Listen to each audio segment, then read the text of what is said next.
welcome our brother and sister, Brother Hill and Sister Gina Serquinia.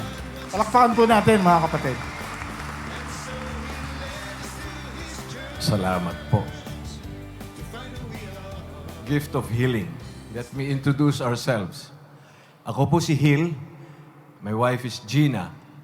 The reason we showed this picture is that our life actually revolves around the church. Ako po ay muntik ng maging pare. I was being recruited to be a Jesuit. Yung pong kausap ninyong Bishop Jess Mercado, 3 years ahead sa akin. Si Bishop Nes Onchoco, about 4-5 years. Nung nasa seminaryo po ako, pinupuntahan po namin sila. Kabasketball ko po si, believe it or not, Jess Mercado played basketball. Sa ganung kataba niya. Si Cardinal Tagle is 5 years my junior. He was one of the brightest who ever entered San Jose Seminary. Si Gina din po, ang tawag ko sa kanya, Jesuita. Kasi through her years, I think she worked 35 years, she imbibed the spirit of mission. The outline of tonight's talk is very short reflection on healing. I did not come here to give a teaching. I don't think I am qualified. But rather, I'll do it through sharing. Because we will only tell you what we have seen and experienced. And then at the end, we will do a pray over. Because I think that is what the world needs now, right? Okay. Heal the sick and troubled.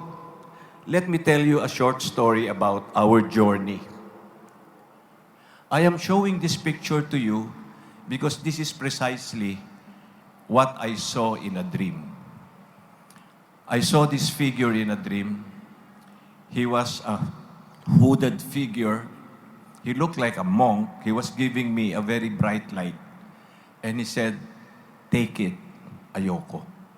Take it, ayoko," several times. Until finally, I took it. So there were signs and miracles that accompanied this. And I actually went to the Blessed Sacrament in UP to ask. And the Blessed Sacrament said, "Heal the sick and troubled." Not just those physically sick. And I said, "Ayoko niyan. Ayoko niyan." And the Blessed Sacrament said, "Don't worry, I will always be with you." There was a lot of hesitation. And 2 weeks after, Gina and I, we heard Jesus Christ praying the Our Father with us. Believe it or not. The patient did not hear it. Nobody heard it except us. So our experience, God is truly alive. I am a seminarian, ex-seminarian. I studied about becoming a priest. And yet, up to that point, I did not believe that God is somebody I can hear, that He is truly alive. And tonight, we will show you that He truly is alive. Okay, we all refer to the gifts of the Holy Spirit as charismatic gifts. Okay? This is actually summarized by St. Paul. Before that, nobody knew about how to figure out what the Holy Spirit charismatic gifts are. They just called it Holy Spirit. But anyway, we will focus on the gifts of healing. I did not come here to discuss the other charismatic gifts, just the gifts of healing. But mind you, when you are given any of these gifts, you get the rest as well. And I believe in my heart, all of us here, we have the gifts of healing. Akaso lang, we are closet healers. Takot tayong lumabas kasi baka kung anong sabihin. Pentecostal yan eh. Ganito yan, protestante yan eh. Those are all wrong. It just so happened that at the turn of the century, last century, the Pentecostals revived it. It has always been a Catholic practice. All of these things. In fact, nasa gospel nasa Bible natin eh. Why would you say this is a Pentecostal practice? Let's revive it. And the purpose of all of these gifts is not to praise an individual. It's not to raise a cult. It is to raise all of the spirits of everybody to build this community. Maybe you've wondered, Brother Hill, ano ba yung build the community? What is it all about? Can you answer me this? What is the core mission of CFL, CFC, MFL, ABC, and so on? All of these organizations. What is really our mission? Can we answer that? What is Jesus Christ saying? Conversion and evangelization. Conversion. And it's not evangelization. First, we have to be converted. Then we can evangelize. You cannot evangelize if you have never been converted. And conversion means joy. Joy even in the face of challenges. Brothers and sisters, we gave up everything because of the proddings of the Holy Spirit. You were saying, go into the deep. Who went into the deep? Who went into the deep? We did. We gave up everything. Mga ka-household po namin, alam nila. We gave everything. Yung mga branded na bag si Gina and so on. Our clothes, etc. We left nothing for ourselves. We went to Maryland. Why? We were being called. They said, the Lord said, animate the community there. We went there and in 2 years, we did animate a Couples for Christ community. Are we following the instructions of Jesus Christ? So we've been saying about mission, vision, blah, blah, blah. No?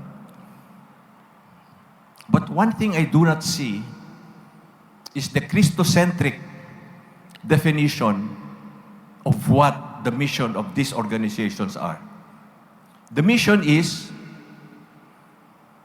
what did Jesus Christ say?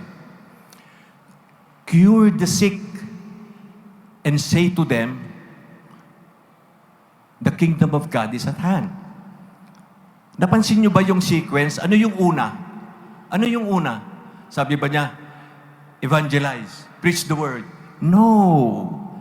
He said, cure the sick. Are we doing it? When we go out and evangelize, do we cure the sick? Do we address their needs? Did we ever do it? Healing is restoration. That is the whole point. Why Jesus Christ is saying, the kingdom of God is at hand, because He wants to restore man into a relationship with Yahweh, and He wants to restore everybody where there is no sickness, when there is no need, etc. And later on, you will understand this business of healing the wallet. Kaya sabihin nyo, parang ala Mike Velarde yan eh. Kwan yan eh. Gimmick yan. No.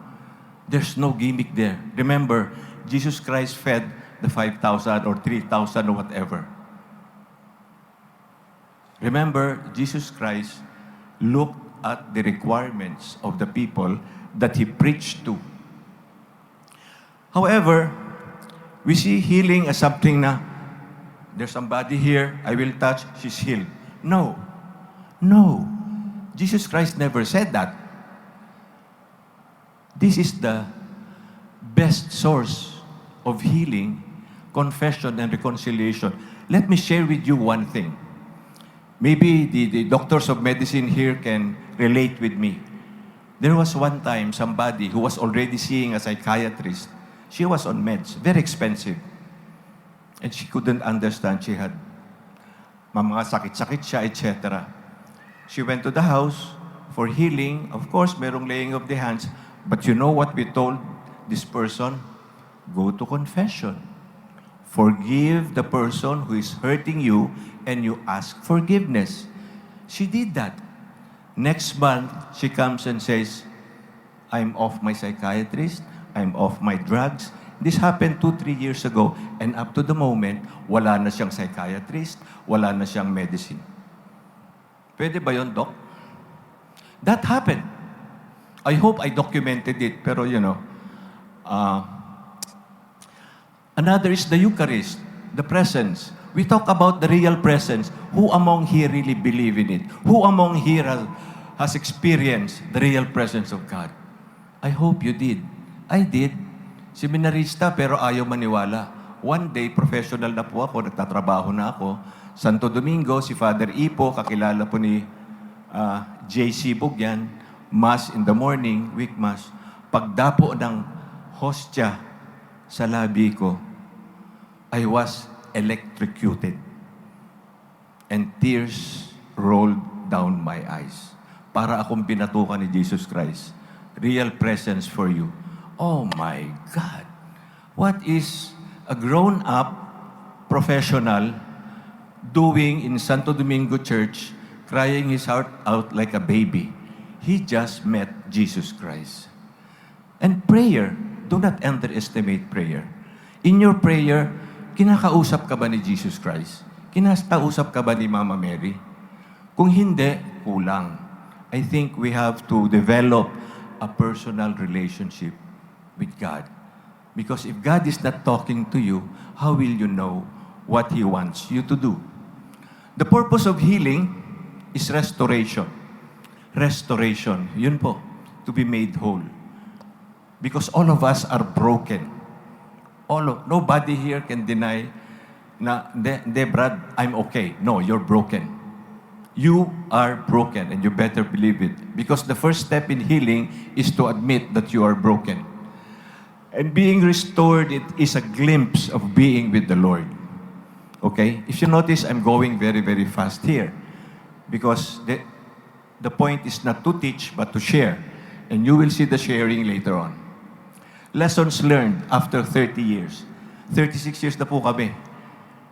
And frankly speaking, maybe there are a few lessons that we can share with any community, which we did in Maryland, which became the key to animating a chapter where the chapter head almost was on the verge of resigning.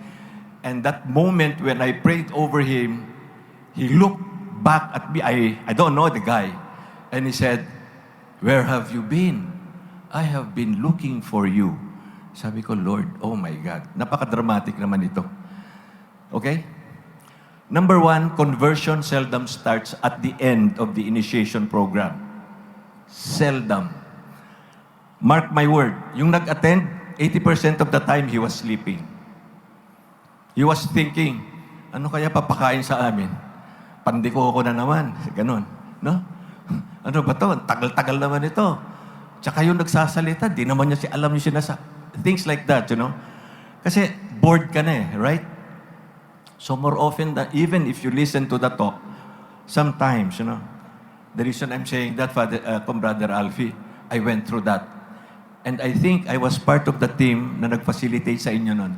Remember that? Sina Doc Felix. We were sina Conata, sina Marmilo, I think. Yep. Okay. It's not about the talk. It's not about the talk. Do not prepare so much for the talk. Gagawan mo ng maganda.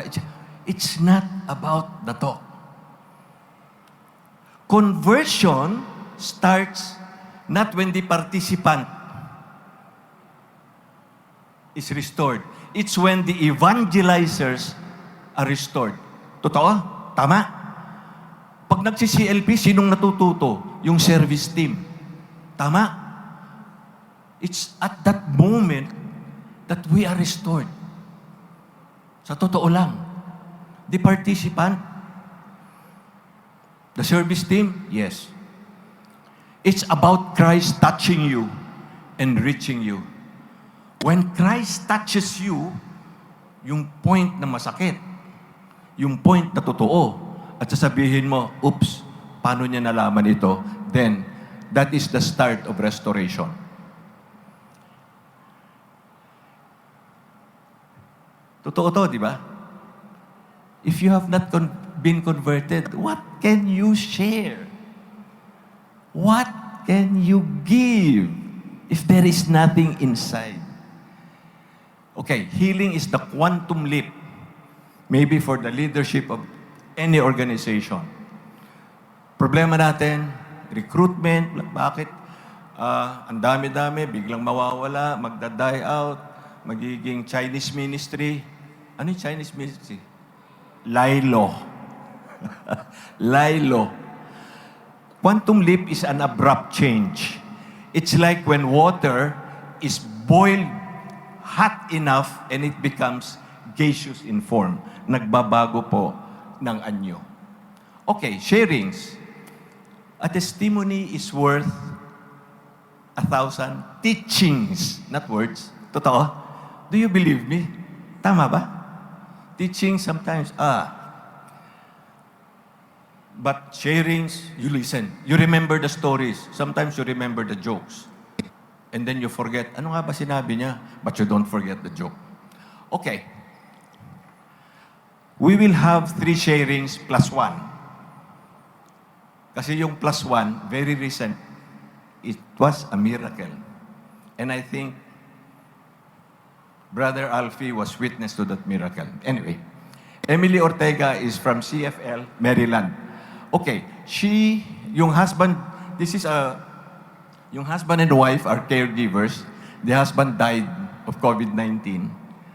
So, ang example po dito is distant healing. It can be done. Niece in the Philippines with ruptured appendix. What happens, Doc, if somebody has a ruptured appendix? Sepsis, di ba? Oo, mamamatay yan. A 5-year-old kid with pneumonia, she can die. And now she's blessed. Let's listen to her. By the way, she is so blessed that she recorded this in the new house she just built. And this is just less than 2 years after we met and we blessed this Emily.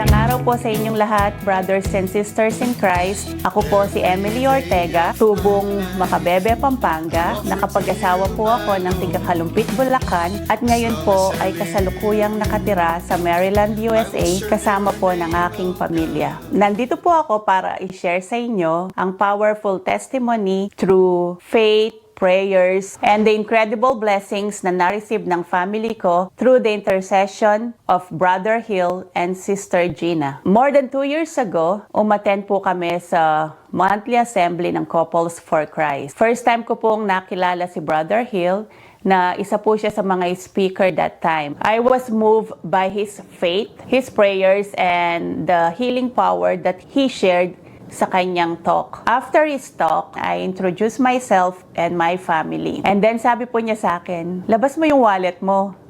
Sabi ko po, wala po akong wallet. Tapos nagbiro po ako, pwede po bang bag? Tapos sabi niya, sige, labas mo yung bag mo. And then he started praying for me and bless my wallet. Sabi po niya, I will bless your wallet because alam ko maraming hihingi sa'yo ng tulong at para meron kang maibigay na tulong sa kanila. True enough po, I noticed na ang dami na pong job opportunities and I started managing a caregiving team. Financially, I became more stable and meron na po akong means para mas makatulong sa ibang nangangailangan, especially po sa family ko at sa ibang tao na nangangailangan ng tulong at ng trabaho. Kaya naman po, every time na may imimit akong bagong client, gagamitin ko po palagi yung bag na binless ni Brother Hill. Lagi pong close yung deal pag yun ang gamit ko. So, I believe na talagang powerful po yung prayers basta meron kang faith. Few months later, during the UNCOP walk, namit ko po si Sister Gina and I shared kung ano po yung nangyari sa Mr. ko. He died during the early months of the COVID-19 pandemic. She was touched and moved kung paano ka-resilient yung family namin regarding the tremendous event ng buhay namin. And from then, we always pray for each other. Isang araw, nakatanggap po ako ng text mula sa aking kapatid sa Pilipinas. She's asking for prayers para po sa kanyang nag-iisang anak na babae na si Princess. Akala po ng doktor meron siyang ovarian cyst since hindi nga po normal yung monthly period niya. After thorough checkup and test, nalaman po pala na ruptured na yung appendix niya. So ang sinuggest po ng doktor, maybe they will do the operation, magkakat sila ng bituka para ilabas po sa tiyan niya. 18 years old lang siya. So parang sabi po ng doktor, hindi yata maganda na dalagang tao may nakalabas po na bag para sa kanyang dumi. So nagwo-worry po yung sister ko. Sabi po niya, can you ask your brothers and sisters to pray for my daughter? Naawa po siya na ganun ang magiging buhay ng kanyang anak. Tinext ko lang po at pinadala ko po yung picture ng pamangkin ko. Sabi ko po kay Bro Hill, bro, can you include my niece po sa mga prayers nyo? Kasi po sinabi ko nga po yung findings ng doktor. Ang sabi po na ni bro, ang text po niya sa akin, nakapasok ako sa loob ng tiyan niya. Nakita ko maraming dugo. Pero once na yung dugo na yon lumabas, she will be fine. She's healed, sabi po niya. Yun po yung strong text na sinabi niya sa akin. The next day, nag-text po ako sa ate ko. Ang sabi ko po na ganito yung sinabi ni Brother Hill. And then, few days, sabi po ng kapatid ko, nagkaroon si Princess. And then later on po, ang sabi po ng mga doktor, there is a miracle, good thing na repair namin yung bituka ni Princess. So, we don't need to do the colostomy. So, sa ngayon po, nag-aaral po siya mabuti at malapit na po siyang matapos sa kanyang college. May 4, 2023, nag-text naman po yung sister-in-law ko sa Dubai. Sabi po niya, ate, pwede bang pakisama nyo sa prayers ng mga brothers and sisters nyo, si Cheska? Nandito kami ngayon sa hospital, naka-confine siya at may pneumonia daw kasi ilang araw na siyang nilalagnat. Nalungkot po ako, sabi niya. 5th birthday pa naman niya ngayon, hindi siya makatayo, as in nakahiga lang daw po sa bed. Agad-agad, tinext ko po si Brother Hill, pinadala ko po yung picture na nakahiga si Cheska sa hospital bed, kitang-kita mo yung sakit sa kanyang itsura. At sabi po ni Brother Hill, I am praying for her. Tapos sabi po niya na magsisimba sila at i-include din niya sa prayer si Cheska. Same day din po, nag-text po uli ang sister-in-law ko. Sabi po niya, ate, nakabangon na si Cheska at nakapag-blow siya ng birthday cake candles niya. At nagpadala nga po siya ng pictures. Sinabi ko po kay Brother Hill yon, pinadala ko yung mga pictures na, eto na po yung pamangkin ko. So sabi naman po niya, I believe na magaling na siya. So the following day po, kinumusta ko yung sister-in-law ko dahil sabi niya, sabi daw po ng doktor, they will do more tests kinabukasan. And then nagulat sila nung sabi ng doktor na, you can go home na, no need for further test kasi magaling na siya. In closing, I want to express my deep gratitude for the blessings and miracles that God has bestowed upon us through the prayers of Brother Hill and Sister Gina. Their faith and intercession have brought healing and prosperity in our lives. I encourage everyone to keep faith alive, continue praying, and believe in the miracles that God can perform in our lives. Maraming salamat po at purihin ng Diyos sa kanyang mga biyaya at kaluwalhatian. Amen. Thank you for listening and may God bless you. And the music of my soul. Next is Eboy and Lolit Bautista. Lolit is a registered nurse with NASA. She has a sickness in the stomach which was undiagnosed for about a year in spite of modern tests and equipment. Very painful abdominal pain, very high enzyme levels in her liver. Ang sabi nga, possible liver cancer, due for operation. She underwent a healing session with us, and all subsequent tests prove her healing. By the way, she's a former Methodist, pero nasa Couples for Christ. Ang brother niya, pastor ng Methodista dito sa Pilipinas. Si Eboy naman, I asked him to help pray over the wife. Believe it or not, during that session, the Holy Spirit gave him the gift of healing. Okay? Now they're giving talks all over the states. Let's listen.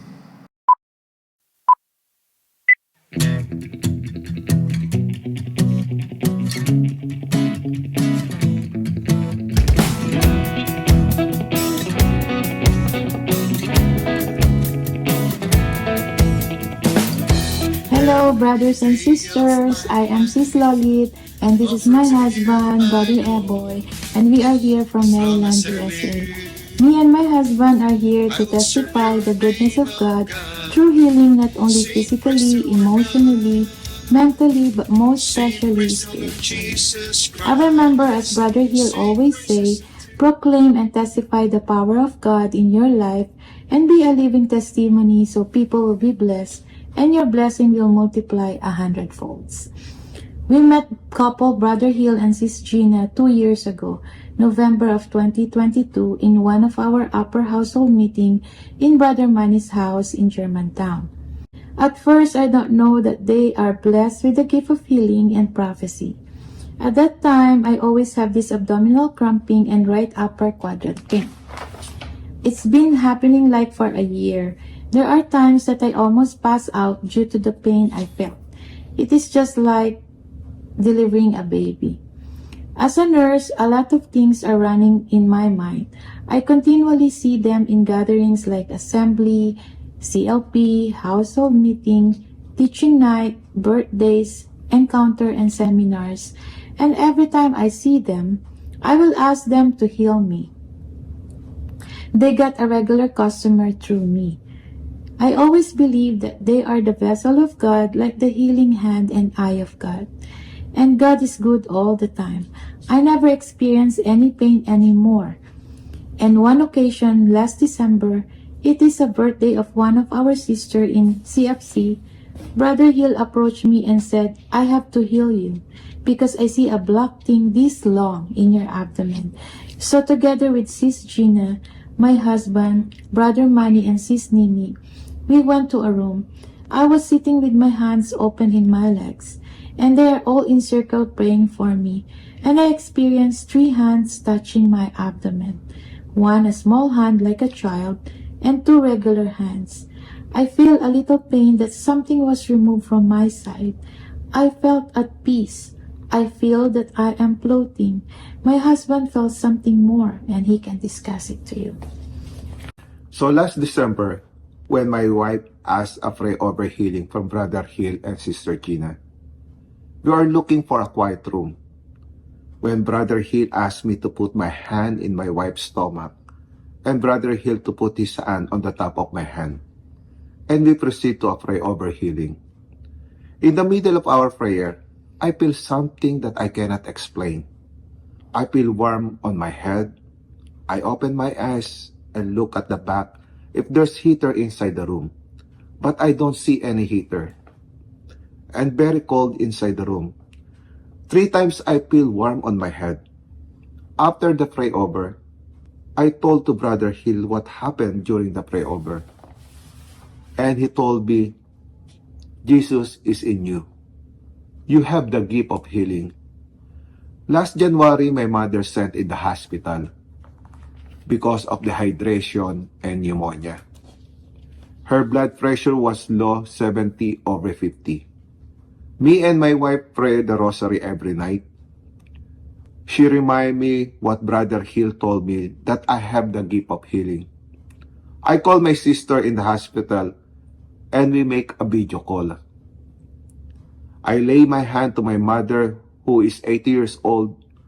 I pray over my mother and I feel the Holy Spirit with me. I have tears in my eyes during the pray over because I feel the presence of the Lord in our prayer. My sister called me the next day and the vital sign of my mother become normal. Amen.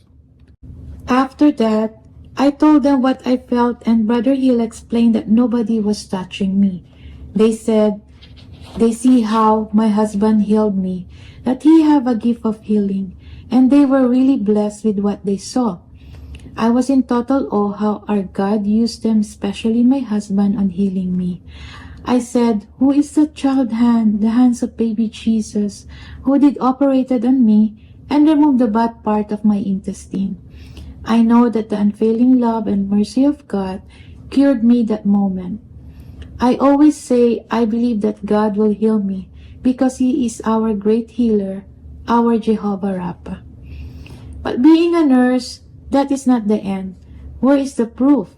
In my mind, I can still feel the pain. So before they went back to the Philippines, Sis Gina instructed me to go to my gastro doctor and see what he is going to say. When the gastro doctor saw my last MRI on 2022, he said I need to go to the surgeon specializing in liver and pancreas at Johns Hopkins. Because he cannot explain why my liver enzymes are all up. He is thinking I have a cyst in my intestine or liver, so I did endoscopy, colonoscopy, and MRI. They found 7 polyps and did biopsy, but thank God it's not cancerous. The gastro doctor is still not convinced and did all the blood tests that you can name for liver and cancer marker. The result is awesome. It is really by the miracle of God and through prayers that all the results are all normal. And the doctor can't explain and was astonished with the result. And all he can say is, see you in 6 months. To tell you the truth, while doing all of that, I was preparing myself like consolidating all my retirement plans into one, getting life insurance and putting my beneficiaries. Doing everything in my power to say, this is it and I'm done, without even consulting God. But God has other plans for me and my husband. We are seeking His infinite glory and wisdom and asking God, where do you want us to be? What is our purpose? God, please use us to spread your love and message to all the nation.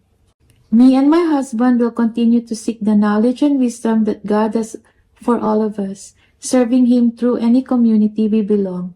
And most of all, loving our brothers and sisters, becoming a living testimony of God's infinite love, mercy, compassion, and enduring grace. And by the way, I forgot to tell you that I was raised and baptized as a Methodist and Protestant, and I finished my RCIA last week at St. Jude. Now, I'm officially Catholic, and my faith and love for God never changes, but becomes deeper and stronger. For me, we are serving only one God, to whom we will give all the praise and glory forever. For this may gladly praise. Singing praises, giving glory.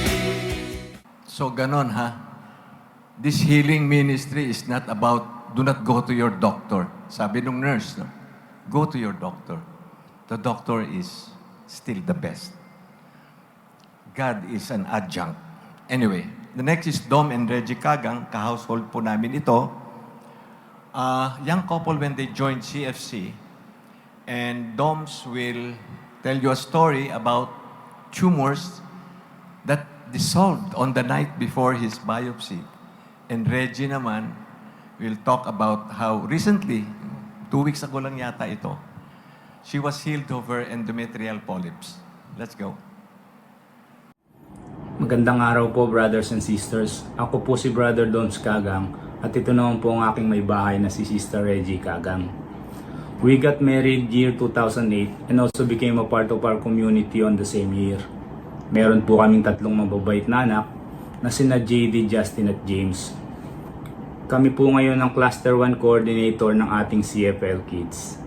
Gusto lang po naming ibahagi ang ilan sa napakaraming blessings at miracles na naranasan namin mula sa ating Panginoon gamit ang mga taong ginawa niyang instrumento. Una po ay noong year 2009 nang sinubok kami ng panahon. Nagkasakit po ako at nagkaroon ng maraming bukol sa leeg. Binigyan po ako ng gamot ng doktor pero di po nawala ang mga bukol. Ang recommendation po niya ay mag-undergo ako ng surgery at biopsy. Sa takot ko po, naganap kami ng second opinion. Ganun pa din ang recommendation ng doktor. Kaya nagpa-schedule na po kami noong December 28, 2009 kahit walang budget para sa biopsy at hirap kami kung saan kukuha ng pera noon. Isang araw bago ang biopsy, lumapit po ang aking asawa sa household head namin na si Brother J. Sibug at unit head namin na si Brother Rene Vega. Nanghingi po siya ng prayover at ipinakilala po kami kay Brother Hill Sarquinia. Noong pag-asa at paniniwala ang puso namin sa himala, pumunta kami sa bahay nila Brother Hill at doon ginawa ang prayover. Kinabukasan 8 AM po ang schedule ng biopsy ko sa Chinese General Hospital. Nung nakahiga na ako sa operating table, kinapa ng doktor ang mga bukol ko at sabi niya, wala na akong makapa, wala nang bukol, wala nang kailangang i-biopsy. Kaya pinatayo niya na ako at pinalabas ng operating room. Sa sobrang saya ko, lumabas ako sa operating room. Hinahanap ko ang asawa ko sa waiting area nang nakasuot pa ako ng hospital gown para ibalita ang good news. Nawala lahat ng takot sa puso namin at wala kaming ibang nabanggit kundi salamat Lord. Pangalawa po ay nung humingi ako ng pray-over para sa tita ko na nasa California, USA. Na-diagnose po kasi siya ng stage 3 breast cancer. Tinanong ko po si Brother Hill kung pwede po ba kahit wala yung tita ko dito. Sabi niya kahit picture lang at pangalan, ibigay ko sa kanya. Nag-pray over po kami, hawak yung picture ng tita ko sa cellphone. At nung taon din po na yon, na-declare yung tita ko na cancer-free. Thank you God. Pinaka-latest na healing miracle ay nung nakitaan po ako ng endometrial polyps through TVS ultrasound noong April 2024. Ang recommendation po ng OB-GYN ay mag-undergo daw ako ng dilation and curettage o tinatawag na RASPA. Tapos, need ng biopsy. Nag-schedule po kami ng June 15, 2024. Month of May 2024 ay nagkaroon kami ng healing pray-over sa aming chapter NPA sa San Nicolas de Tolentino na pinangungunahan po nila Brother Hill at Sister Gina.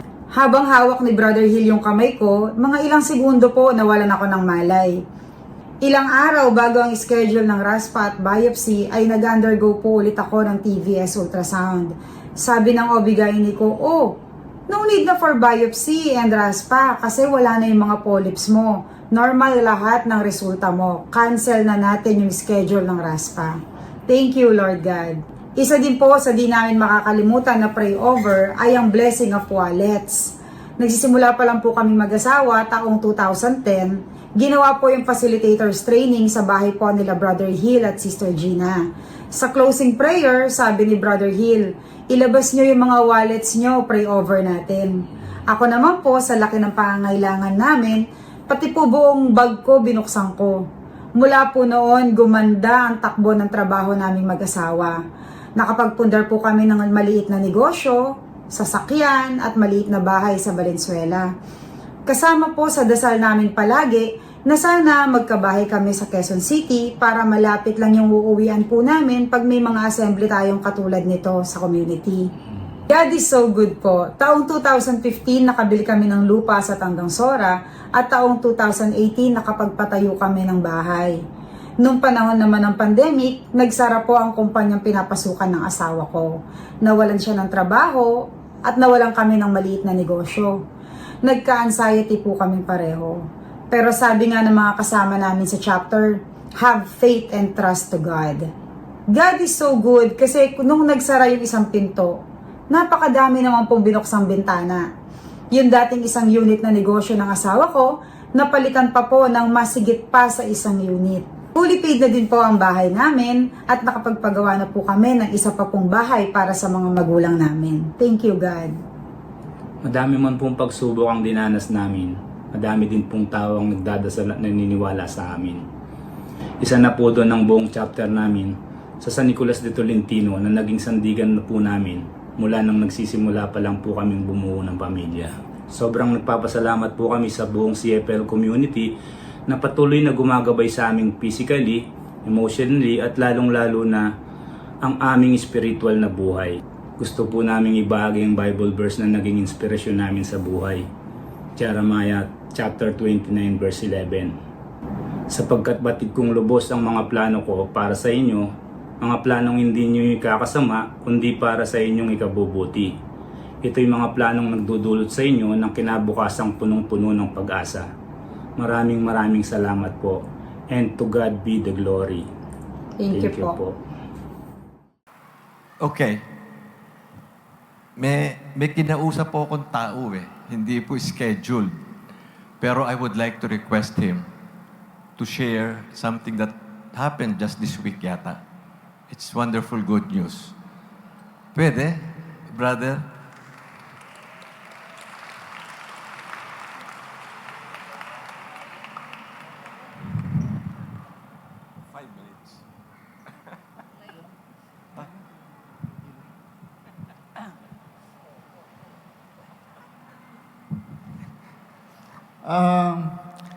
Hindi pa man, naiiyak na ako.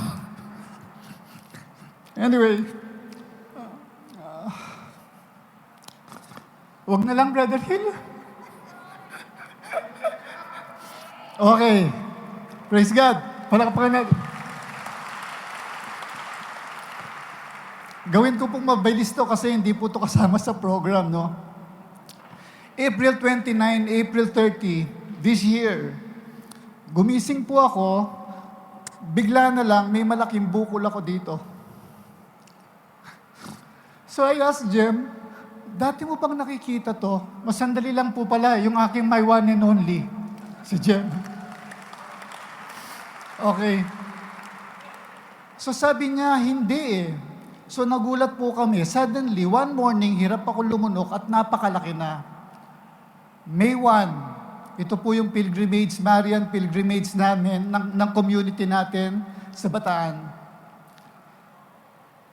Suddenly, that same day, doon po sa ating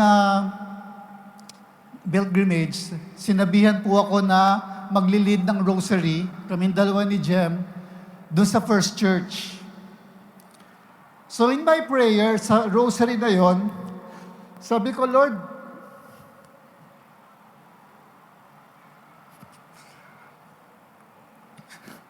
I don't know what this is.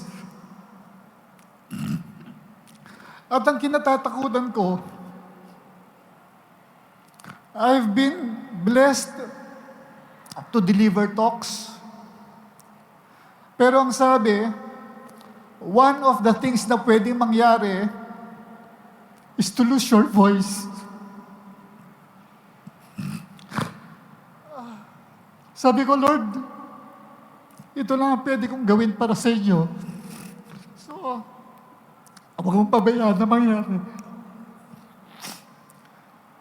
Now, nilapitan namin ang pinakamagaling nating doktor. That same day, May 1. Ang pangalan po niya, Dr. Alfredo Pontejos. Palakpakan po natin siya. Hinawakan niya, sabi niya, palagay ko, Brother Tetet, kailangan mong magpa-ultrasound.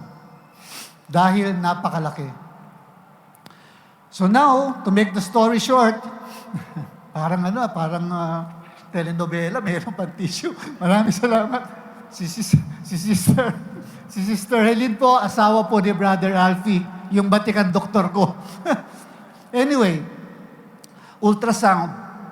Ang lumabas po sa ultrasound, multiple thyroid nodules. Ang maganda pong balita, 4 benign, pero 1 ay suspicious.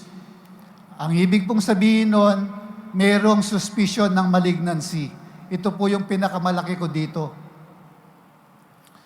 So, nung nagpa-ultrasound po, yun po yung lumabas, and syempre, tatakbo ako, unang-una sa doktor ko. Ang sabi ni Brother Alfie, let us just be sure na walang serious na sitwasyon ka, so let's go for a fine needle aspiration biopsy. Eh sabi ko, Doc, sa doktor ko, ano ka ba? Accredited ka ba ng InLife? Siyempre po, sayang po yung card ko, no? Pero nalaban po namin, ang mga magagaling na doktor pala, katulad ni Brother Felix dito, hindi po yan naka-credit ng mga health cards dahil sobrang galing nila. Anyway, so nirecommend si Brother Alfie, madaling salita, sa accredited ng InLife ng aking health card. Ang una pong sabi niya, alam mo ang FNAB, fine needle aspiration biopsy, hindi yan conclusive.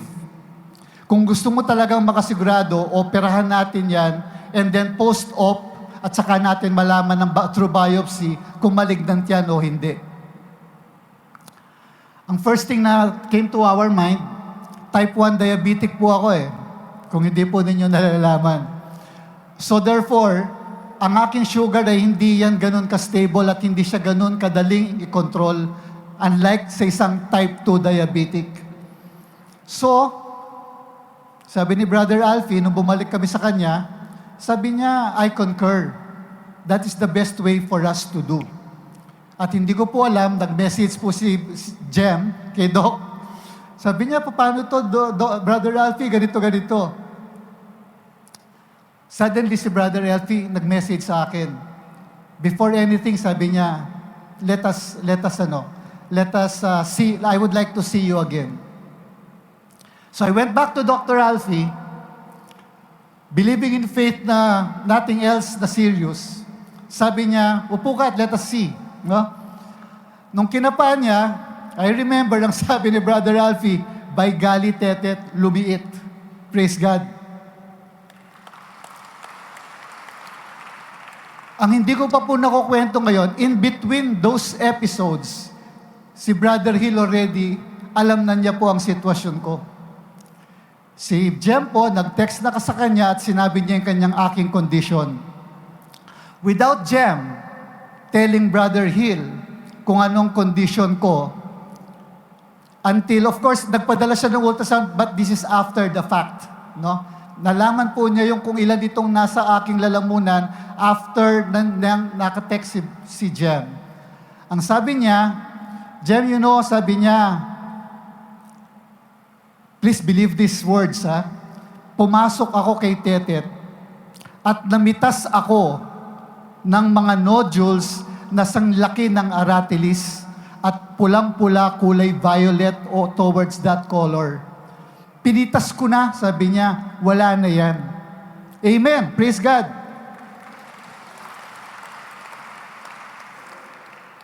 So to make the story short, sabi ni Brother Alfie sa akin, let's do another FNAB. Pero sabi niya, kung ganyan lumiliit, sabi niya, that's a good sign. So, a few days back, may nirecommend si Brother Alfie na cytopathologist. So yung ginawa niya, nag-FNAB siya at 30 minutes after, alam na yung resulta. At alam na natin kung anong resulta. Benign. Amen. Praise God. Gusto ko lang pong i-close itong sharing natin. Ang gift of healing, siguro po marami sa inyo narinig, ako po nagbibigay ng tungkol sa empowerment of the Holy Spirit, di po ba? I always talk about the charismatic gifts. But I would like to just say this small, together with the gift of healing, whether you give it or you receive it, ang importante doon po ay yung kakibat na faith, pananampalataya. It is very important. Kung mapapansin niyo, lahat ng mga nandito nag-share, they talk about faith, they talk about prayers, and that is the truth po. That is a fact na kailangan natin paniwalaan. Manampalataya po tayo. I will share this in another episode of our CTED or other occasions about the Eucharist. During these episodes in my life, na-experience ko rin po ang sinasabi natin, truly Christ is present and alive in Holy Eucharist. Praise God, palakpakan natin ang Panginoon.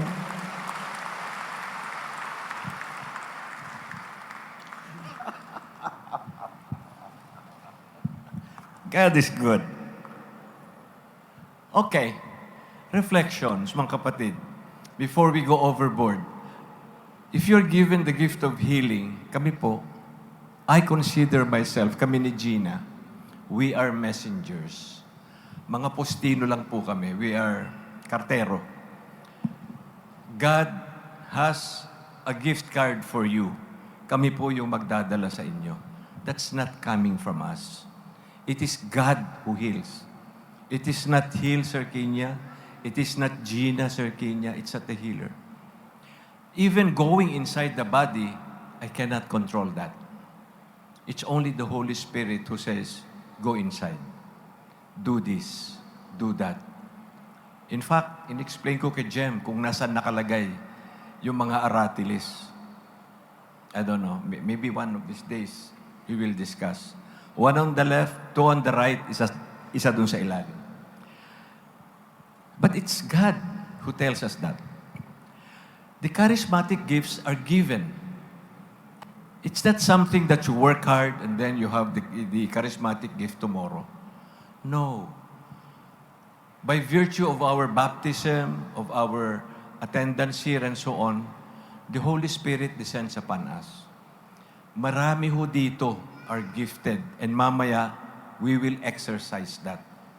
We will allow that to happen. Huwag po tayong mahiya. Kanina, during the praise and worship, I was crying.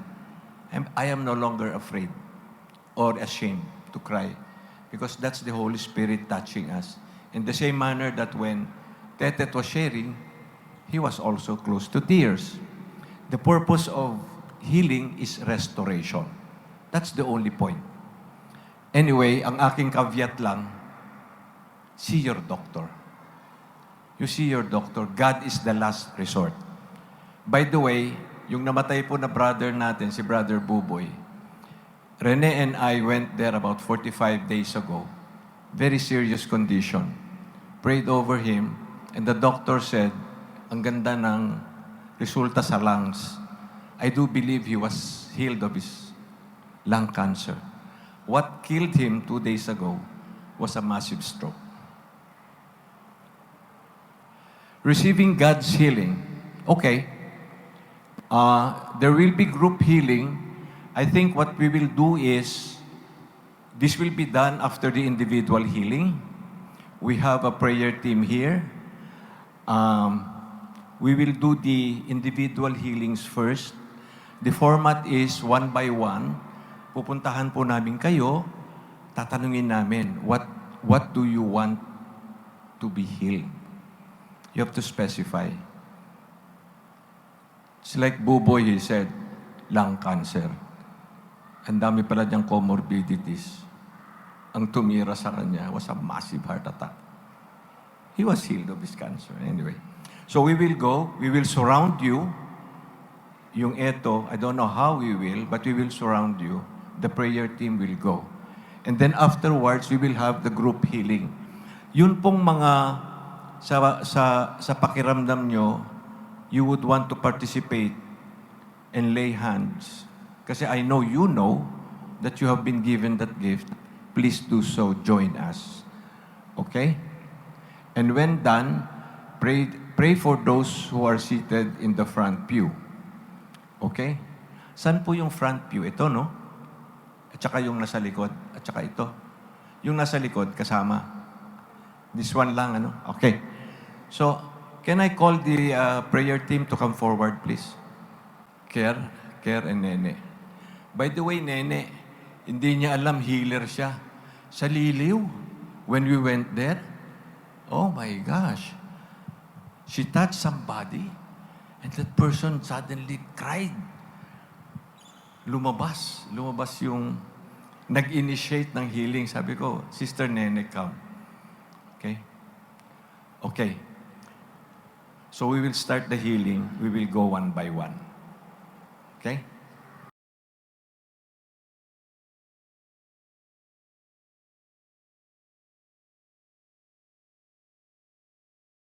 Okay. Are we done? Can I call the prayer team here? We're going to do a group prayer. The pray over team will surround you. But before we do that, one of the things that we all forget is that the devil is real. With all of the theology on the mercy of God, we forget that the devil is moving around. That if you commit a sin, it's not as easy as patatawarin ako ni Lord 5 minutes before I die. That's not the way it works. The devil is moving around, and I would like all of us to pray this prayer of deliverance. This is recommended by Father Gabriel Amorth. He was the exorcist in the Vatican. We're not supposed to be doing exorcism, but this one is approved. for general assemblies like this. Okay? Can we just come before the holy presence of the Lord? In the name of the Father, Son, the Holy Spirit. Amen. My Lord, You are all you're all powerful. powerful. You are God. You are Father. We beg you, through the through the intercession and help of the archangels Michael, Raphael, and Gabriel, for the deliverance of our brothers and sisters who are enslaved by the evil one. All saints of heaven, come to our aid. From anxiety, sadness, and obsessions, We beg you, free us, O Lord. from hatred, fornication, envy, We beg you, free us, O Lord. from thoughts of jealousy, rage, and death, Beg you, free us, O Lord. from every thought of suicide and abortion, Beg you, free us, O Lord. from every form of sinful sexuality, We beg you, free us, O Lord. from every division in our family and every harmful friendship, We beg you, free us, O Lord. from every sort of evil spell, anting-anting, witchcraft, and every form of the occult. We beg you, free us, O Lord. Lord, you who said, I leave you peace, my peace I give you, grant that through the intercession of the Virgin Mary, we may be liberated from every evil spell and enjoy your peace always. In the name of Jesus Christ, our Lord. Amen. Amen. Okay. Can the pray over team surround the group, and Brother Tetet will lead the pray over. Mga kapatid, so please pray with me. Pero at the same time, i-lift ninyo sa Panginoon ang anumang karamdaman na meron kayo ngayon. Anuman mga agam-agam, mga worries na gumugulo sa atin ngayon. Itaas natin ito sa ating Panginoon at alam natin ang lahat na ito ay bibigyan niya ng kalutasan, paghihilom, dahil ang ating Panginoon ay mapagmahal at puno ng awa. In the name of the Father, Son, and of the Holy Spirit, Amen. Dear Heavenly Father, with contrite hearts, we come before you tonight. Humihiling kami, Panginoon, ng kapatawaran sa lahat ng aming mga nagawang kasalanan sa inyo at sa aming mga mahal sa buhay, mga kapatid sa community, mga kapitbahay, Panginoon. Lord, patawarin mo kami sa lahat ng mga ginawa namin na hindi ayon sa iyong kalooban. Patawarin mo kami, Panginoon, sa lahat ng mga nagawa namin na nakasakit ng damdamin. Patawarin mo kami, Panginoon, sa mga nagawa namin na nakasira, Panginoon, sa aming relasyon sa iyo. Mga kasalanan, Panginoon, na siyang naging dahilan para kami mapahiwalay sa inyo, Panginoon. Turuan mo rin kami, Panginoon, na patawarin ang mga lahat na nagkasala sa amin, lahat na nakasakit sa amin, Panginoon. At ngayong gabi, Panginoon, buong kababaang loob, buong pagsisisi, kami bumabalik sa inyo upang ibalik, Panginoon, ang aming relasyon, ang isang personal na relasyon, Panginoon, na siyang bubuo, Panginoon, muli ng aming buhay. Lord, kami ngayon ay nasa harapan mo. Nasusukat mo, Panginoon, ang aming nasa isip. Batid mo, Panginoon, ang aming mga nasa puso. At alam mo rin, Panginoon, ang aming mga karamdaman. Ang mga relasyon na nasira, Panginoon, dahil sa aming mga sariling kagagawan. Lord, inihiling namin, Panginoon, pagalingin mo ang lahat ng ito. Ibalik mo, Panginoon, ang kaayusan ng aming kalusugan.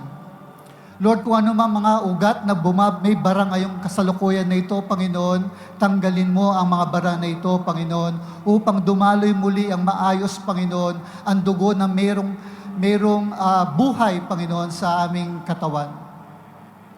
Lord, sa aming mga nakakaranas, Panginoon, ng mataas na presyon, high blood, Panginoon, ano man ang mga kadahilanan nito at sanhin nito, Panginoon, tanggalin mo at tulungan mo kaming iwasan ito, Panginoon. Ganon din, Panginoon, sa aming mga joints, arthritis.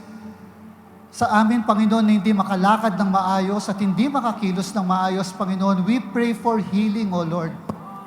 Ibalik mo, Panginoon, ang kalusugan na kailangan namin para makapagpatuloy kami sa inyo, Panginoon, sa paglilingkod, Panginoon. Lord, sa amin, na may malabo ang mata, ano man ito, Panginoon, katarata, glaucoma, Panginoon, alam namin, mayroon ka ng pinagaling na mga bulag at ibinalik mo ang kanilang panangin, Panginoon. And we pray and we claim, Lord, pagagalingin mo ang lahat na nandito ngayon na may problema sa mata. Ganon din, Panginoon, ang may problema sa pandinig. Lord, we pray, touch their ears, O Lord. Katulad ng ginawa mo, Panginoon, touch their ears. At ipadama mo, Panginoon, ang iyong presensya. Pagalingin mo, Panginoon, at balik mo, Panginoon, ang kanilang pandinig. Lord, sa amin, Panginoon, na-stroke. Sa amin, Panginoon, na na-paralyze ngayon, na hindi makakilos at hindi makalakad ng maayos. Lord, ang pilay, pinagaling mo. Lord, gayon din we claim. Make us witness of this healing power, O Lord. Lahat ng may mga karamdaman, Panginoon, paghihirap sa kanilang paglalakad, sa kanilang mga joints, sa kanilang mga kasukasuan, heal them and get them and bring them to the best of health, Panginoon. Alam namin there is no illness, Lord, more powerful than your healing grace and might. Lord, hindi man namin ito may taas sa inyo, Panginoon. Hindi man namin ito mabanggit ngayon, Panginoon. Alam mo kung ano ang mga karamdaman na meron kami ngayon sa kasalukuyan. Lord, make this community, this same community, Lord, that you built, this same community, Lord, na binuo mo para maging kasangkapan mo, Panginoon, sa pagpapahayag ng iyong mabuting salita. At ganun din, Panginoon, para gamitin mo sa pagpapagaling ng aming mga kapatid at kapwa, Panginoon. Make this community a witness of your healing grace and power, O Lord. Make everyone well, para kami lahat, Panginoon, ay makapag-testify at maging buhay na saksi, Panginoon, sa iyong pag-ibig, sa iyong awa, at sa makapangyarihan mong na pagpapagaling, O Lord. Lord, gisingin mo kami lahat na nandito. Minsan ay sinabi mo na sa amin, ipinabatid mo na sa amin dahil sa sakramento ng binyag ay binigyan mo kami ng kapangyarihan na magpagaling. Kasama, Panginoon, ng lahat ng mga charismatic gifts. And so gisingin mo kami, Panginoon. Make us aware, make us conscious, Lord, that we have these gifts to use for your glory and honor. And most especially, Lord, the gift of healing. Sana, Panginoon, empower us all to be able to share this gift para mas maraming gumaling sa pamamagitan namin. All for your glory and honor, Lord. And this we claim tonight. Lahat ng mga panalangin namin, lahat ng prayers namin, you will grant, O Lord, dahil mahal mo kaming lahat na nandito ngayon. And we say amen to that. Amen! Glory be to the Father, to the Son, to the Holy Spirit, as it was in the beginning, is now, and ever shall be, world without end. Amen. In the name of the Father, Son, Holy Spirit. Amen. Be well, brothers and sisters, in the name of the Holy Spirit, God our Father, God Jesus our Lord and Savior. Amen.